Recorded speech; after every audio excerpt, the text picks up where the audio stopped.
So, hi everyone, and welcome to the Diversity Matters event. I would like to introduce this session's speaker, Shanika Varga-Haynes. I hope I got that right. Forgive me if it's not. She will be talking about improving mental well-being in the workplace. So I'm going to give it over to Shanika. Thank you very much.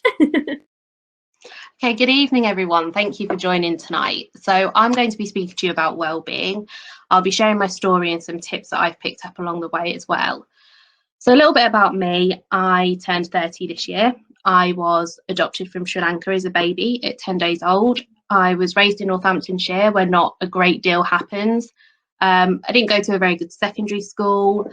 I studied law at Keele University, and I have known my husband for 19 years, although we've only been married for 5.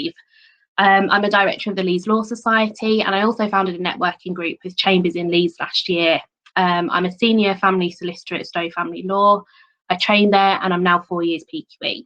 None of that's particularly relevant to what I'm about to say, but I thought it would just help you get a bit of insight into who I am. So in true lawyer style, I am going to give a disclaimer from the outset that I am not an expert on wellbeing at all. This is just my experience over the past 18 months. I'm not an example of ultimate wellness. I'm still learning how to manage my wellbeing, but I have learned some things along the way, which I would like to share with you all. So I really never struggled with my mental health until I started doing this job. I kind of like to bury everything and deal with it when it doesn't really give me a choice but to pop up. But generally towards the end of 2018, I really started to struggle. I had just experienced 18 months of really intense behaviour from a litigant in person on one of my domestic abuse cases.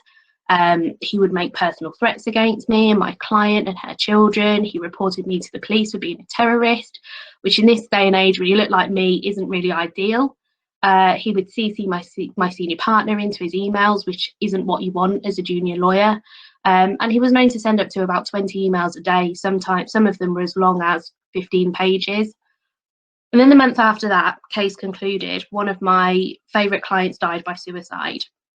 And I spent the next few months going over everything in my head over and over again, blaming myself for what had happened. Should I have insisted on seeing him? Did I miss something? Should I have called him over the weekend? Could I have stopped it? And I just wasn't equipped for these 2 events. Looking back on it, I don't think most people would have been, regardless of how experienced they were in such a short period of time. But at the time, I felt like an absolute failure. And I genuinely thought about quitting the profession entirely. So I gave myself a bit of time. And it's not for everyone, but I went to counselling, which was paid for by my firm. And I worked through issues that I didn't even realise I had, that actually on reflection were glaringly obvious. So the things I always wore as a badge of honour, being eager to please, hardworking, excellent attention to detail, conscientious, they were actually signs of my anxiety that I just wasn't picking up on. And that's why being educated and self-aware is so important in this job, because it's so easy to get caught up in the culture of work, of wearing our long hours and potential burnout with pride and as a badge of honour for ourselves. Working in the legal sector is not easy. The responsibility is substantial, the hours for a lot of people are long, and pressure is inevitably high. We have to balance the needs of our clients, but also provide them with sound advice. The needs of our families, employers, clients, they normally come before our own. And clients often forget that there's a person on the other end of the phone with feelings and struggles of their own. We don't walk out of the office and just forget our day. I regularly sit there on the sofa with my husband, completely zoned out of what we're watching, thinking about the things I've got to do for the next day or something that happened during the day. But what I've learned is you have to prioritise yourself. You can't do your best for others if you aren't looking after your own well-being properly. And it's that whole you have to put your own mask on before you help others analogy. And all of this is so much harder at the moment when we are now working in our homes, so we don't have our safe space. So there's certain things that we can do and our firms can do to protect our well-being, and that's something that I feel very strongly about and always have. So improving awareness and understanding, educating yourselves and those around you is key. If I'd been better educated, I might have been able to pick up on the signs in myself, and others might have too. Earlier in this year, in February, we had Time to Talk Day, but often it's hard to even admit to ourselves that something is wrong, let alone tell anyone else. The hardest thing is saying I need help. but actually sometimes that's the most important thing that you can say. By making sure that everyone has at least a basic level of language that's harmful to use, warning signs, where to signpost someone to, how to support someone who's struggling, then hopefully the stigma will be taken away from the subject, which in turn will make it easier for people to speak up.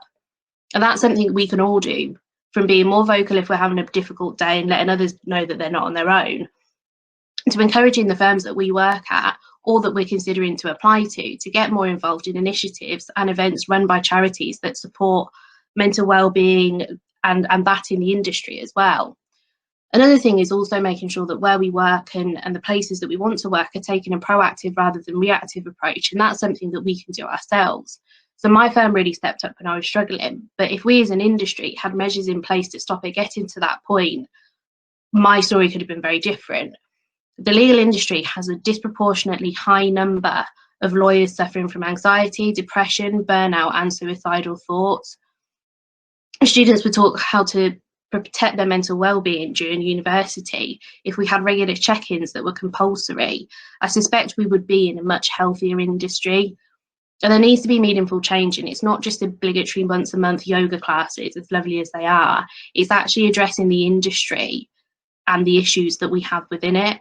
And this is where we step in by being vocal about what we need and where things need to change, because it will never happen without advocates continually pushing the industry to do better for those people in it. So also planning for the unexpected is something that we should all do. Wellbeing affects all of us in one way or another, and it isn't just limited to work. This year we've had COVID-19, isolation of being away from friends and family, not having enough toilet roll, worrying about the health of our loved ones, the death of George Floyd and the ripples it sent across the BAME community, the continual changes to life as we know it. And most of those struggles aren't from work, but they all impact our work and our home life. We can't always envisage everything that's going to happen in the future, but we can invest in our mental health so that when the unexpected happens, we're able to look after ourselves properly. We know our triggers, our boundaries, our warning signs, and know what healthy mechanisms that we can use to help us cope. Likewise, firms can also try and have a framework in place for when the unexpected happens. Most of us have insight and awareness of the things that will impact us, so work can also do the same. Having clear procedures in place to support employees if they're worried about a client or a colleague, the process if a client harms themselves or sadly dies. These are things that we don't want to think about but should be planned for.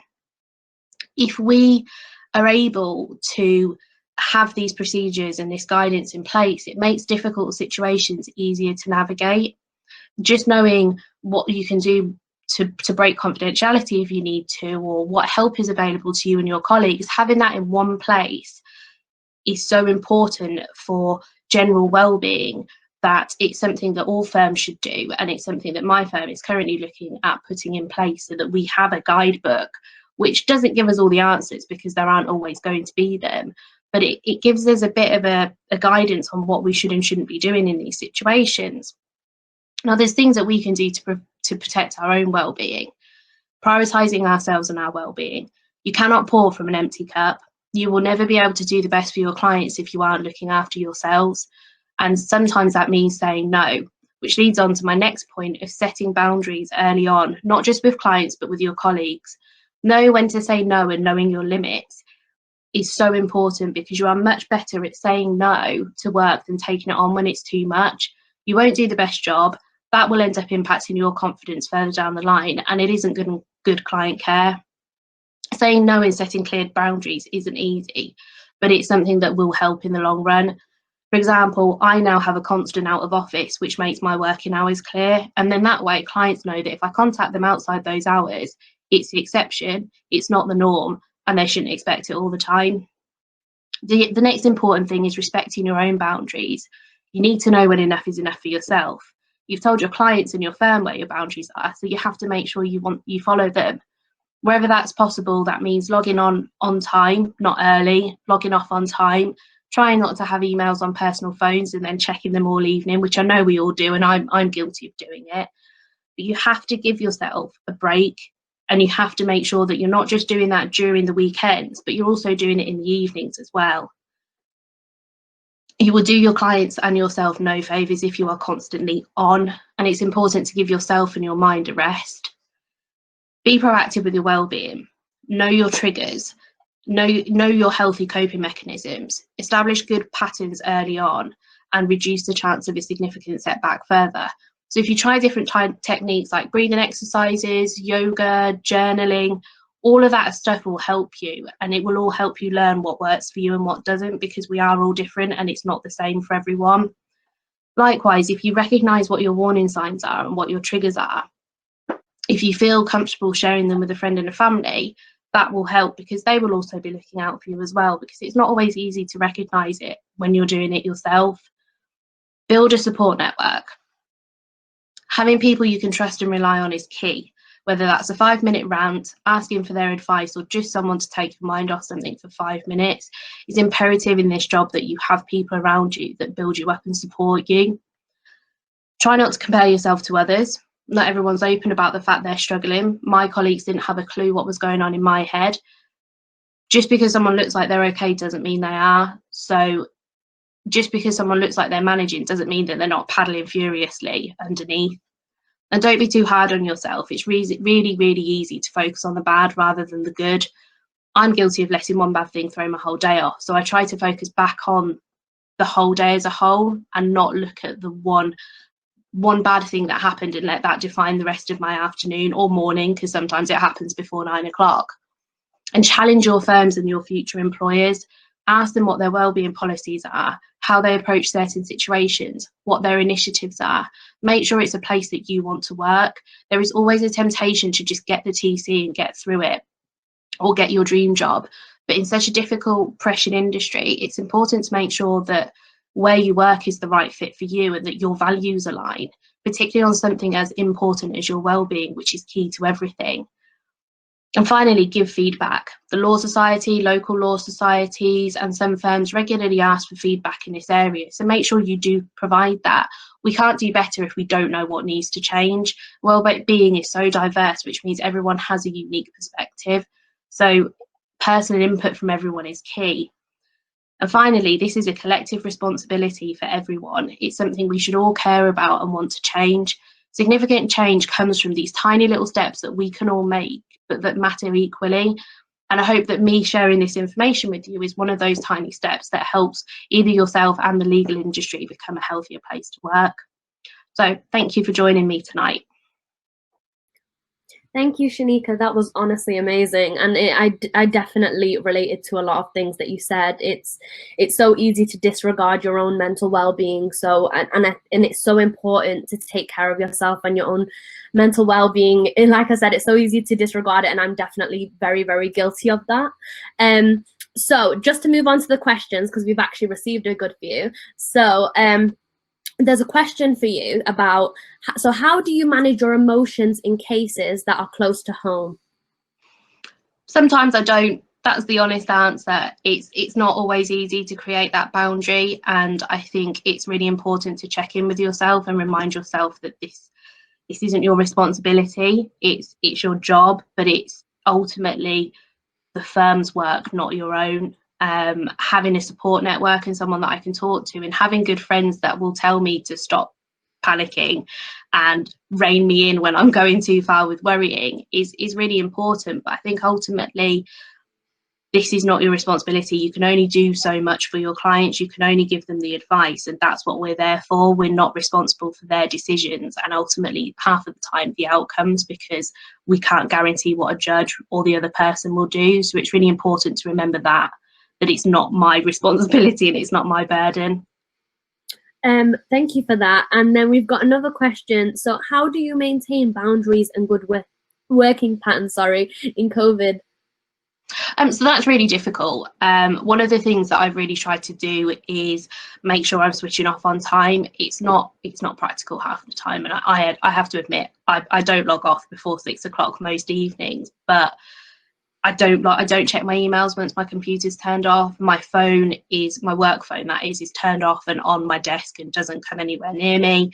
I don't check my emails at the weekends, and I just try and keep a set routine. and not stray too far out of that. And the out of office really helps because it manages clients' expectations to say, please remember my working hours are 9 to 5 and I do not have unlimited time in the day to deal with everything. So you may have to bear with me. And I don't think there's much more you can do outside of that.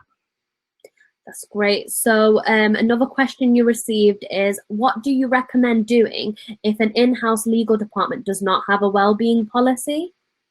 I think it's really important to challenge where you work, and it's not always easy, and it's not, you know, it's difficult, and I found it really difficult to start off with, but you give so much of your time to where you work. The least they can do is try and support you the best they can, and if they don't have a wellbeing policy, that's something that they really ought to look into. There's healthcare providers, private healthcare providers, which are £5 a month, that provide you with instant access to counselling, CBT, all online. So looking into things like that and just speaking up and saying, well, what is your position on this? What would you do on this? Because it's in their best interest to look after you as well, because it doesn't do them any good if you're off sick or if you burn out, or they have to try and find someone to come in and fill your place because they've not looked after you properly. So I think the key is finding someone that you're comfortable speaking to, maybe your manager, and asking those questions. And if not, maybe not that I'm encouraging you to leave your jobs, but it fit to a firm, and a firm aligning with how you believe things should be is so important. So if they're not meeting your needs, I'm sure there's someone out there that would be. Thank you for that. Another question we've got is, so Chris says that he suffers from anxiety, but he doesn't want people to think that he's not capable of the tasks that he's been set. How can he let his colleagues know, but reassure them that he's still capable of the job? Yeah, and I think that's really difficult, and it's something that I really struggled with and still do, not wanting my own experience to impact how other people see me. But I think your work will speak volumes for you. So if you are doing a good job, if people can see that you're working hard and the quality of what you do is good, they will see that and they won't see your anxiety. And then that's when having a good support network comes in. So I wouldn't necessarily go running to my boss and ask her some stupid questions, but I have very good friends at work that I can literally pick the phone up to and ask them anything, and there's no judgment. And sometimes having that second pair of eyes will help with that anxiety. If you've got someone saying, well, actually, I would have done the same, that helps, because you know you're not on your own, but your ability will shine through, and it will shine through over and above your anxiety. So I think half of it is self-belief. No, definitely. And I do definitely relate to that one. 100%. It is hard, but I think you gave a great answer to that one. Just one final question, if that's okay. So a question that says, how can you say no when you're given too much work to do without feeling that they might think you're incompetent? So I think it's a bit linked. Yeah, so again, that's something I've really struggled with, and I think it comes with time and experience as well. But manage expectations. So if someone gives you a piece of work, ask them, how when do you expect this to be done by? What do you need to do? Just so you are aware, I have X, Y, and Z that I need to do by this date. So if you need this doing urgently, that might not be something I'm able to do. And from my experience now, as someone who supervises, I would much rather someone just turn around to me and said, I'm really sorry, Shanika, I don't have time, than me sit and wait for them to do something and them either not have the time to do it or them do it in a rushed way and I have to redo it anyway. So it's just maintaining those expectations and saying, well, yes, I can take it, but I will not be able to do it until this date. So if you need something doing urgently, then maybe someone else can help you with that. And I have found that in this job, lawyers don't beat around the bush. We would much rather have a quick no than a long, drawn out, painful yes that takes time and energy that none of us actually have. So it's just being polite about it and not saying, oh no, I can't do that, but also explaining what else you have to do, and just explaining that this is the time frame you think it might be possible to do it in, because there's no point in you staying there till 10 o'clock to do a piece of work that's not going to be as good as if someone else does it, or if you just say, actually, I can do it in 3 days' time, and I'm guilty of that. There's a point where you have to switch off. No, 100%. Just the final thing, because I know we've run over quite a bit. Well, Victoria, she's not given a question, it's more like an experience, and I thought it was something to quickly finish up this whole session on. It finishes up quite nicely, actually. So she was saying that it's super easy in law especially to feel like you must be the only one struggling, especially with mental health, and it's just not true, which I completely agree with. A pivotal moment for her was after returning to work from several months off after a mental health issue. A senior partner quietly said to her that they were really impressed with her because they'd once had to go through something similar and knew what it took. So I just thought it was something worth sharing. But thank you very much, and thank you, Victoria, for sharing your experience as well, because I know that that can be quite difficult. But thank you so much, Shanika, for all your answering the questions, and thank you for your talk. It was great. So that marks the end of this session, guys.